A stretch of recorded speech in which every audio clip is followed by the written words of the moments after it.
It was 1945, and Lorenz Scott Frank had just graduated from medical school at the University of Colorado in Boulder. It was towards the end of World War II when he was asked to join the Navy as a medical officer on an attack cargo ship called the USS Lacerda. Machine guns and cannons and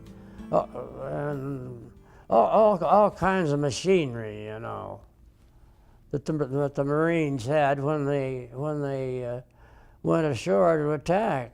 The ship could get in close to shore, and then part of the bow would go down, and then the Marines would go and land on the island, whatever island they went to. Known as Doc Frank, he took care of the crew, more than 200 men, treating all kinds of minor ailments. One fella fell down the hatch and dislocated his shoulder, and I had to put his shoulder back in place. His ship was headed to Samar in the Philippines to bring cargo and troops for a Marine invasion, but never made it. We got out halfway into the Pacific Ocean, and they wired us and said, "You're no longer needed. We just dropped the atomic bomb." With a wife and baby at home, he was thrilled to learn the war was over.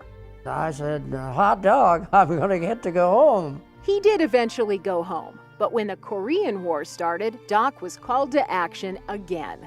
Ultimately, he describes his role in the military as cushy compared to others, and only gets emotional when thinking about his granddaughter, putting her life at risk in the first war in Iraq.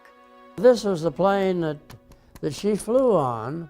Mariah flew several missions over Baghdad as a communicator, trained to relay critical information to the pilots.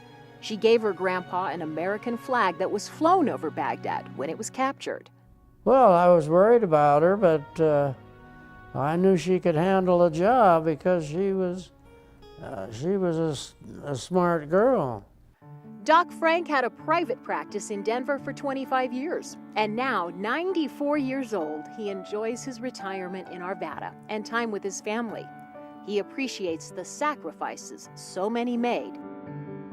Most people don't realize how many young men have died in wars for America. That's something that they're glad to do for your country.